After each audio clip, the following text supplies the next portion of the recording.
And what I believe that God spoke to me was this, that there is a curse over Memphis.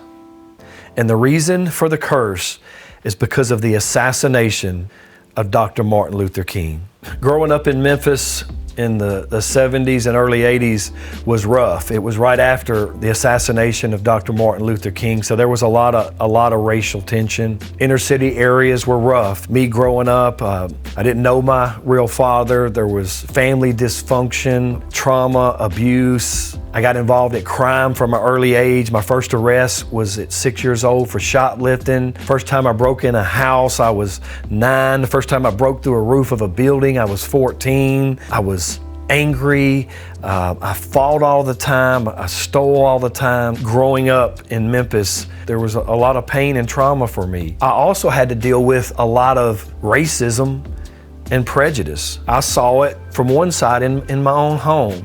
I heard the N-word all the time in my home, and I heard a lot of hatred in my childhood home. So I saw it from that side. I also saw it from the other side because being raised in Frazier, I went to mostly black schools. I went to schools such as Georgia Hills Junior High and Tresvant, and being one of the few white kids there, I endured a lot of racism. And I think a lot of those black kids had it in their home just like I had it in my home. And they were being taught to hate white people. When I would go to school, you would hear a lot of honky and Tarzan and cracker and just a lot of derogatory racial slurs constantly, and a lot of bullying and being picked on because of the color of my skin. I remember 6 times being jumped. I had a couple teeth kicked out because of the color of my skin. And the way it was in junior high is that if you were bullied and you defended yourself at all and a fight started, all of the black kids that were around would jump in and jump you. So you may only be defending yourself, and the next thing you know, it's 20, 30 to 1. It was tough. I remember one time this kid was picking on me in the hall, saying something. I wouldn't say anything, and he was just trying to push my buttons, and he got in my face. I remember him saying, "Say something, white boy." And I said something, you need to get out of my face. And then he just slapped me across the face in the hall, right in front of everybody. But I couldn't do anything because I was the only white person in the hall, and I knew if I defended myself, I would be jumped by all those other boys in the hall. And I went home and I was furious, and I remember getting my stepdad's gun, and I brought that pistol back to school there at Georgia Hills the next day, and I was going to kill him. And I told myself in my mind, if he bullies me, if he says anything to me, I'm going to pull out this gun and I'm going to kill him. I thank God that nothing happened that day. I think God's grace was on me to stop that. But that's the kind of things that I endured on that side. I also remember I had a black friend named Kendrick. We were outside playing football. Just having such a great day with Kendrick. I got a wild hair, and I went and asked if he could spend the night. And I was told that no N-word could spend the night in our house. I remember how angry I was.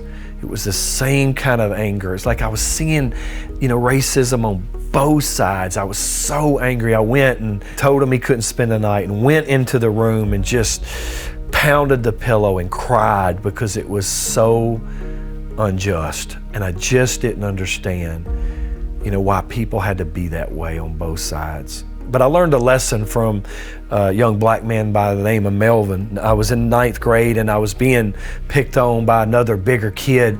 He was about to hit me, and a teacher walked out, and he stopped, and he kind of said, "I'm gonna get you." And I went to the next class, and he was there too. When I started to walk in the classroom, he was right there at the door, and he said, "Walk through, white boy, I'm fixing to break your jaw." And then this other black kid named Melvin came up, and he told him, he said, "Man, you need to quit this, man, you ain't right for this." He basically covered my head and walked me through the door, past this bully, and said, "Just leave him alone." That taught me a lot, because I remember the respect and just the love I had from that young man from that day, that he didn't go with the mob, and he didn't go with racism and hate, and he actually covered. And I believe that's what we're supposed to do as the people of God. We are supposed to cover our brothers and sisters in love, no matter what the color of their skin is. And as I got older and began to drive, I crossed the racist officer Don Williams. I was driving near my school. I get pulled over for no reason. This big black officer is coming to the door, and I look up and I see his badge and it says Officer Don Williams, and I thought, oh no. He began kind of tongue lashing me, very hateful and mean, and accusing me of things, talking to me harshly, like I had committed a crime or something. And then he told me to get out and get in the back seat of his car, and he walked me back and he locked me in the back seat, and then he got in the front seat. And it was about that time that somebody came out on the porch right there, and then somebody came out on another porch, and they were just kind of staring at him and seeing what was going on. And he said, "You know who I am, boy?" And I said, "No, sir." He said, I'm Don Williams, and I hate white people. You hear me?" And I said, "Yes, sir." And he just began just saying hateful things that when he pulls white people over, he beats the blankety blank out of them, that he hates them. He hates all of us. And I don't know who did what to that man to make him that way, but I know that I was staring at evil that day. He looked up when he saw them on the porch. He said, "You see them on the porch?" He said, "They saved your white blank today, because I would have beat the mess out of you." He wrote me a ticket, and he said, "You're lucky, white boy," and gave me this fake ticket and sent me on my way. And I remember just feeling the injustice of that, going home and going to my room and crying. And I remember my mom not knowing what was wrong with me and thinking I must have done something wrong. And I was just so angry at the injustice of it all. But for me, that was growing up in Memphis in the 70s and 80s. And as I grew older, I really just tried to have a heart for people and try not to go either path that I saw growing up. One time when I was in the ministry and I was leading a Christmas play with a bunch of children, and I actually had one of my young daughters playing Mary, and then I also put a little black boy named Eli as the husband Joseph. And we did the play, and I had a 65-year-old man come up to me, and he thanked me, and he said, "I want to thank you for exposing something in me." And I said, "Yes, sir." He said, "I love God. I've tried to do the right thing, and I didn't think there was any racism or prejudice in me. But when you put that black kid up there as Joseph with your daughter," he said, "I didn't like it. Something in me just didn't like it." And the Lord just spoke to me about there was racism in my heart. And I want to thank you for showing me that. But one of the things that I came to believe was that racism was a sin problem and not a skin problem. I was in my living room with a bunch of Warrior brothers, and we were watching the Memphis Tigers play the national championship game against the Kansas Jayhawks. The Tigers were winning. The game was about over. 2 minutes left. We were about to win. I had to go use the restroom, so I walked through my bedroom. As I was racing back to watch the Tigers win this game, I felt the Spirit of God fall on me. And it was so strong that I reached over and I closed the bedroom door, and I heard the words, "Curse over Memphis, curse over Memphis, curse over Memphis." So I heard that voice before, 10 years earlier when I was in a jail cell headed to prison, and God had spoke to me in an inner voice that I could hear, that I knew was Him, and it was from there that God began to change my life. And then here it was 10 years later, and I was hearing that voice again. I just knew it was God, but I didn't know what to do. Again, I was in a rush to get back to that game, so I just got on my knees right there in the bedroom, and I said, "Lord, if there's a curse over Memphis and I'm supposed to pray over this, I pray that you would break it." And I prayed that one time, and I got up quickly and I ran back to the living room to a nightmare. A bunch of impossible things happened, bad plays, missed free throws, a couple bad calls, but the Memphis Tigers ended up losing that game. All the Memphis kids were heartbroken. But in the next few weeks, I learned that cursed kids don't get their dreams. And of course, most of us Memphis kids or Memphis fans, we were sick for a month. I'm sure a lot of us went into depression because you would rather lose horribly than lose like that. And I remember just trying to process all the emotions, because on one side I was sad. It was like I had a dream stolen. And I was also sad for the city of Memphis, because at that time it was bringing the community, black, white, young, old, together when they were making their tournament run. And there was so much unity, more than I had ever seen. And then yet now it was like the city was wounded because of what had happened. At the same time, I had the fact that I heard this word and I felt like that God spoke to me and I didn't understand it. I remember trying to process that over the next couple weeks, and I began praying, and I was like, God, why did that happen? Why did you speak to me? Like, I don't understand, like, why that happened, because I was just conflicted. As I was seeking God in the weeks ahead, I believe that God began just downloading into my spirit and answering my questions. And what I believe that God spoke to me was this, that there is a curse over Memphis. And the reason for the curse is because of the assassination of Dr. Martin Luther King. And these are the words that God told me. He said, Dr. King was not a perfect man, but he was a man of God. And he was fighting for a righteous cause. At that time, there were leaders in the city of Memphis who stood down and allowed for him to be killed. And because of this, the blood of Dr. Martin Luther King is on this city. And there's been a curse over this city ever since that day. That's a radical word, but I believe it with all my heart that that's what God showed me and spoke to me that day. So I believe God gave me a word about a curse over Memphis. And then I believe that God told me why there was a curse over Memphis.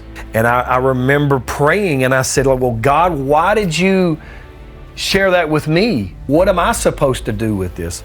Because I'm nobody. I'm now in the ministry serving in a rescue mission and recovery program, but I'm not like anybody special in ministry or churches in Memphis. I'm not good enough to do all of that. Why would you share that with me? And I just kept pressing into God about trying to get an understanding like why he had shared that with me. You know, as I began processing what he told me about the curse over Memphis, about the blood of Dr. King being on the city of Memphis, and I began thinking about all that, it just grieved me. And I remember, you know, talking to God, and it was like God, the people who did that to Dr. King, they're dead and gone. The Memphis leaders who had anything to do with that and allowed that to happen, they're dead and gone. But the kids on the streets of Memphis, they're still suffering for this.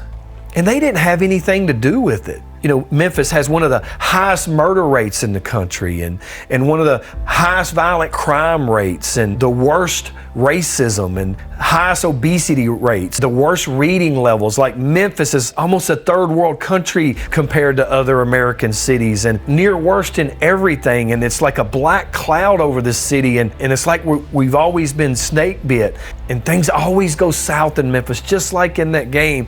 But none of us had anything to do with this and why that had to be. And then I remember going to God. It's like, well, if it is the way it is, then how can it be broken? If there's a curse over the city of Memphis because of the assassination of Dr. Martin Luther King in our city, how can it be broken? I didn't believe that God would tell me that if it wasn't for a purpose. And it was a few weeks later, with all my heart and soul, I believe God spoke to me. He told me about the curse on Memphis. He told me why, and then he spoke to me about how it could be broken. And the word that I believe that God impressed upon my heart was, the curse over Memphis can be broken. And what he shared was, if the white church and the white church leaders and the black church and the black church leaders would come together in the city of Memphis and would repent for the assassination of Dr. Martin Luther King and repent of any racism and racial prejudice between the churches, between the whites and blacks of this area, that the curse will be broken once and for all. You know, and I just shared, you know, Lord, what do you want me to do with that? And that has been almost 17 years now. And over the years, I hid that in my heart and shared it with very few people. For one, many people would think I was crazy, but I always felt like maybe God would use it one day. The curse over Memphis needs to be broken. 56 years is too long for the city to suffer for the actions of others. But I believe with all my heart that God has given us a window in this season to come together and break the curse off of Memphis. That if we come together and the curse is broken off of Memphis, that racial reconciliation will come and that revival will come not long after it. And this is why Warriors Center has organized the Revive Memphis movement. We are encouraging churches and believers in the Memphis area to join us as we enter into a season of prayer, fasting, and repentance to move the hand of God and to break the curse over our city. You can find out more information about the Revive Memphis movement on Revive Memphis Facebook page. Join the movement. Revive Memphis. Break the curse.